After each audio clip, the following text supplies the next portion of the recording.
El pulso del Papa, desde Ciudad del Vaticano. Servicios informativos de Ver y Creer. La actividad pontificia y los acontecimientos de relevancia mundial, con enlaces directos a Radio Vaticana, CENI y Vatican Information Services. El pulso del Papa, desde Ciudad del Vaticano. Servicios informativos de Ver y Creer.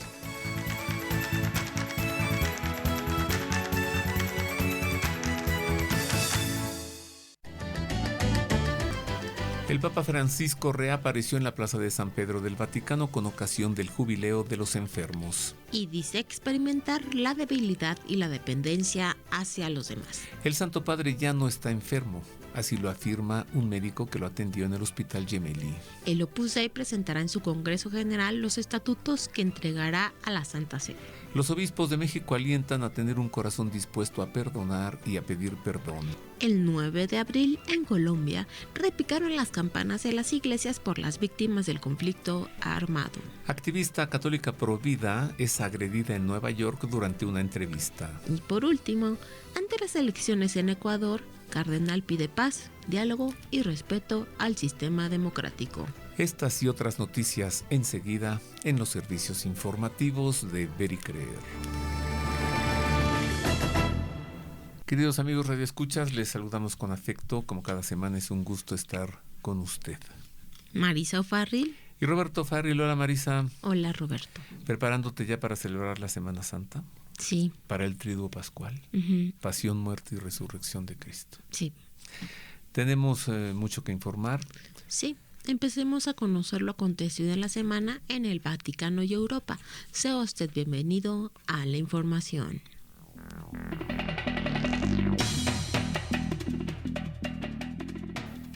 Iniciamos con información del Papa para darle a conocer que Francisco, quien continúa convaleciente en Casa Santa Marta, su residencia en el Vaticano, reapareció el pasado domingo 6 de abril en la Plaza de San Pedro por sorpresa. En silla de ruedas y acompañado por su enfermero personal, Massimo Strapetti, el pontífice llegó hasta el altar principal donde el proprefecto del Dicasterio para la Evangelización, Monseñor Rino Fisichella, celebró en su nombre la misa por el Jubileo de los Enfermos. A continuación bendijo, no sin dificultad, a los fieles presentes en la Plaza de San Pedro.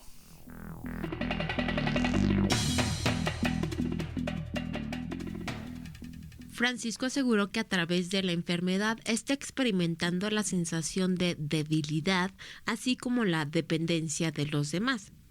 Queridos hermanos y hermanas enfermos, en este momento de mi vida comparto mucho con ustedes la experiencia de la enfermedad de sentirnos débiles, de depender de los demás para muchas cosas, de tener necesidad de apoyo, señaló el pontífice.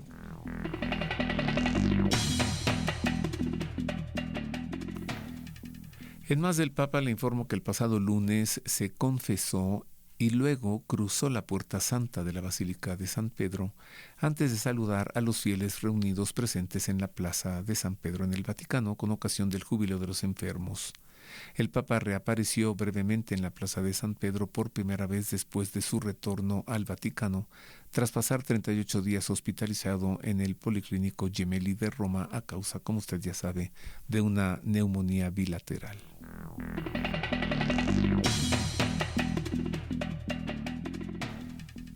El estado de salud del Papa, que el pasado domingo apareció por sorpresa en la Plaza San Pedro para saludar y bendecir a los fieles, permanece clínicamente estable, con algunas señales de leves mejoras, particularmente en la voz y la movilidad. Según informó el director de la Oficina de Prensa del Vaticano, Matteo Bruni, no hay novedades reseñables desde el punto de vista médico, pero su condición clínica permanece estable. Aunque la neumonía bilateral que padece aún persiste, disminuye de forma gradual.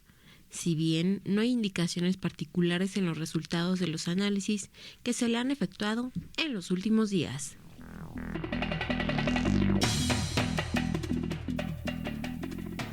En más de la salud del Papa, le informo ahora que el doctor Sergio Alfieri, director del Departamento Médico Quirúrgico del Hospital Policlínico Gemelli, quien coordinó los cuidados y las terapias al Papa durante su internamiento por una neumonía bilateral, aseguró que ya no está enfermo y que en esta nueva fase del pontificado comienza un estira y afloja entre él y los médicos. El Papa ya no está enfermo. Cuando estaba hospitalizado tenía el sistema inmunitario deprimido y por eso tenía problemas. Ahora ya no está inmunodeprimido, ya no está enfermo, está convaleciente. Solo lleva 2 semanas. Esperemos que respete las otras 6, señaló el doctor Alfieri en una entrevista.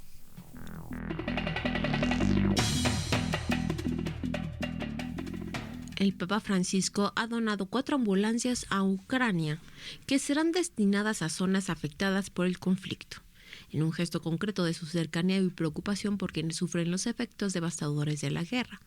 Según informó el Dicasterio para la Caridad, será el cardenal Konrad Krajewski, limosnero pontificio, el encargado de entregar estas ambulancias que se suman a los equipamientos médicos que han sido donados en el pasado.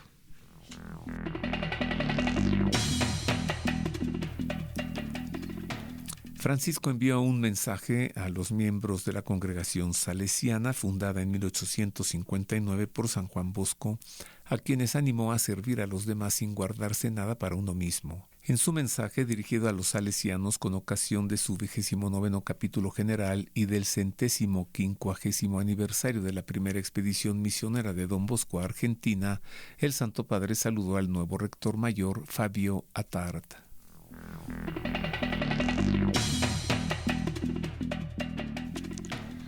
Theodore McCarrick, ex cardenal y arzobispo emérito de Washington en los Estados Unidos, quien fue declarado culpable en una investigación de las autoridades Vaticano por abuso sexual de menores y adultos, murió a los 94 años. Una portavoz de la Arquidiócesis de Washington compartió el pasado viernes con la agencia informativa EWTN News un comunicado en el que el cardenal Robert McElroy, actual arzobispo de Washington, confirmó el fallecimiento de McCarrick, quien, según informes, padecía demencia y residía en una instalación en la zona rural de Missouri.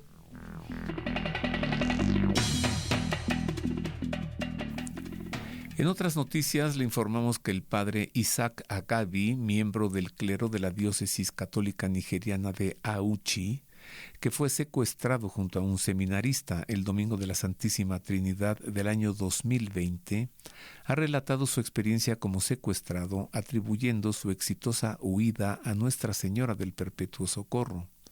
En una entrevista concedida a la agencia ASI África, después de las protestas pacíficas promovidas por la diócesis de Auchi contra el secuestro y el asesinato en Nigeria, el padre Agabi sugirió que los seminarios mayores del país consideren orientar a los seminaristas en tácticas de supervivencia y en la gestión de crisis.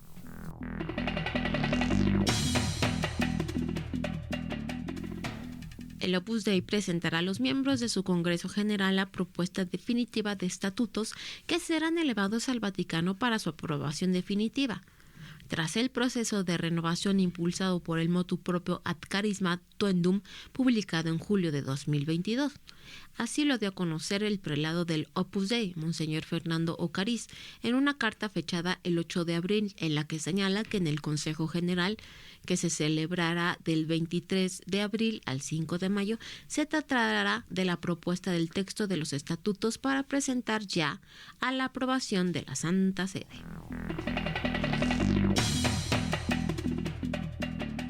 Y hasta aquí las noticias de los sucesos ocurridos en la sede apostólica, también en Europa y en Oriente. Usted ha quedado informado. Ahora, queridos amigos, vamos con más noticias, los sucesos ocurridos en el continente americano y en México.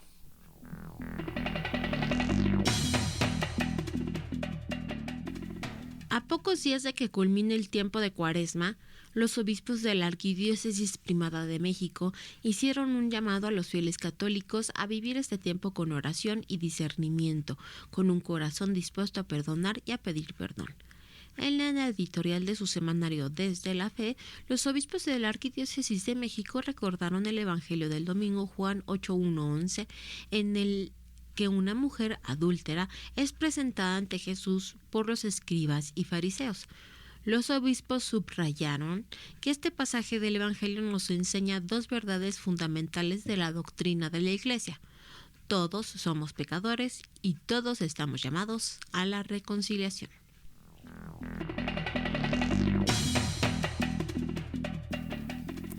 En noticias de Colombia, los obispos del país invitaron a que todas las parroquias repicaran sus campanas a las 12 del mediodía por el Día Nacional de la Memoria y la Solidaridad con las víctimas del conflicto armado en Colombia, que se conmemoró el pasado 9 de abril. En un comunicado publicado en su sitio web, los obispos expresaron su cercanía a los sobrevivientes y se unen en oración por los fallecidos, comprometiéndose en su esfuerzo por alcanzar el perdón, la reconciliación y la paz tras más de 5 décadas de un conflicto armado que no cesa, pese al acuerdo de paz de 2016.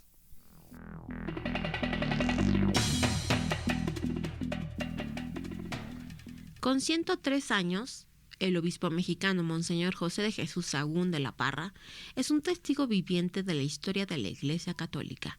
Es el obispo más longevo del mundo. Sigue celebrando la Eucaristía y es uno de los 4 que aún sobreviven entre aquellos que participaron en el Concilio Vaticano II. Él regresó a su tierra en Michoacán para pastorear una comunidad emergente, donde permaneció hasta 1993, año en que se le concedió su retiro. Desde entonces, su vida ha transcurrido en la quietud de una casa de religiosas en Michoacán.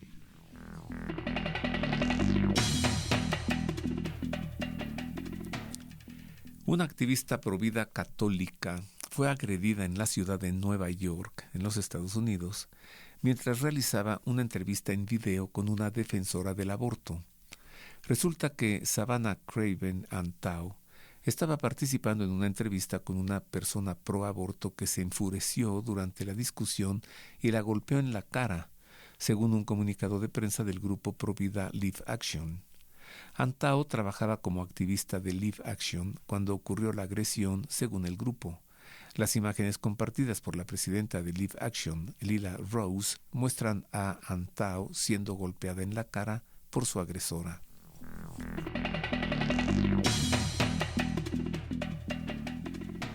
El cardenal Luis Cabrera, arzobispo de Guayaquil, en Ecuador, pidió que haya paz, diálogo, respeto al sistema democrático y a los grandes valores éticos para aunar esfuerzos ante los problemas y desafíos del Ecuador, que este 13 de abril, Domingo de Ramos, elige a su presidente.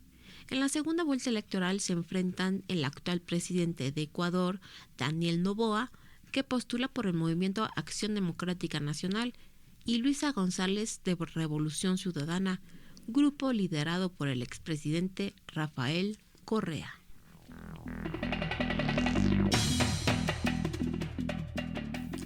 En noticias del Perú, el arzobispado de Cusco lamentó y condenó el ataque contra el sacerdote administrador de la catedral local, quien fue golpeado por un sujeto que le dijo que quería confesarse con él. Ante la agresión, algunos fieles detuvieron al atacante y dieron aviso a la policía. Desde el arzobispado de Cusco lamentamos y condenamos la agresión física que sufrió Monseñor Israel Cóndor Guamán Estrada, administrador de la Basílica Catedral de Cusco, por parte de un violento individuo, señaló en un comunicado.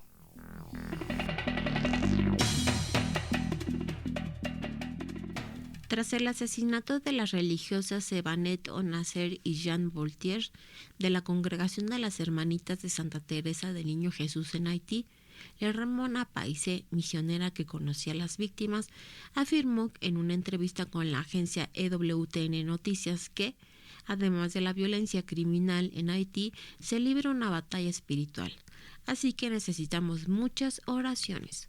Las hermanas Onacer y Voltaire fueron asesinadas por miembros de una coalición de pandillas conocida como Vivre Ensemble, que desde el lunes 31 de marzo irrumpió en la ciudad de Mirabale, en el centro de Haití, liberando a unos 500 prisioneros de una cárcel, invadiendo una estación de policía e incendiando varias viviendas.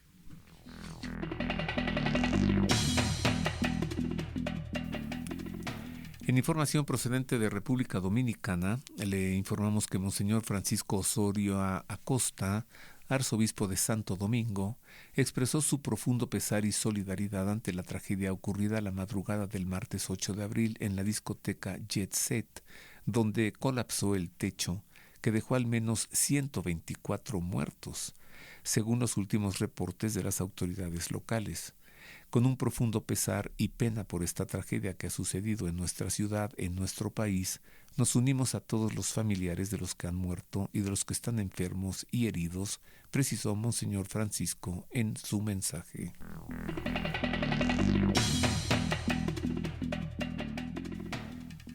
Los obispos de República Dominicana ofrecieron una misa por los fallecidos en la discoteca Jet Set de Santo Domingo, tras el colapso del techo durante un concierto de merengue en la madrugada del martes 8 de abril. El secretario general de la Conferencia del Episcopado Dominicano y obispo de Baní, Monseñor Faustino Burgos, ofreció la Eucaristía a la que asistió personal de la Conferencia Episcopal, en la que se rezó por todos los afectados por la tragedia, que ha dejado hasta el momento 27 fallecidos.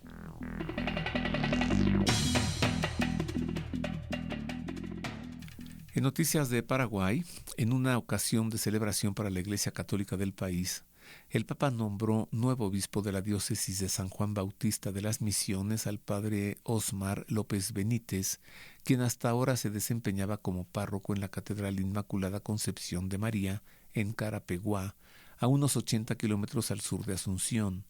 La diócesis de San Juan Bautista de las Misiones se encontraba como sede vacante desde fines de 2023.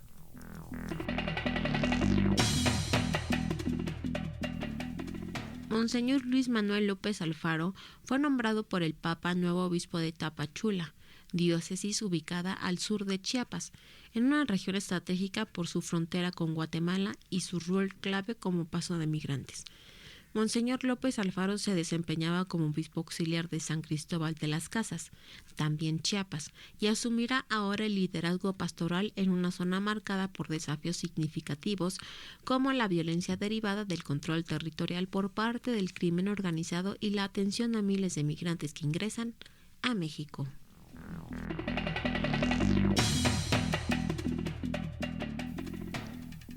Y hasta aquí las noticias de lo que ha ocurrido en nuestro país y también en América. Usted ha quedado nuevamente muy bien informado. Y esto es todo por ahora. Nos vamos. Le deseamos que tenga una Semana Santa pues muy apegada a nuestra fe, ¿no? Acérquese a la iglesia. Mire, el Jueves Santo, por ahí del mediodía, la misa crismal. El Jueves Santo por la tarde, la misa de la Cena del Señor. El viernes, la adoración de la cruz. El sábado por la noche, la vigilia pascual. Y el domingo, la Pascua de las Pascuas, la misa de las misas, la misa de Pascua. Esto es todo. Marisa, que tengas buena Semana Santa. Gracias, igualmente. Y también ustedes, queridos amigos radioescuchas, un abrazo en el Señor y mis deseos de que, como siempre, Dios le guarde. Hasta luego y nos escuchamos la próxima semana.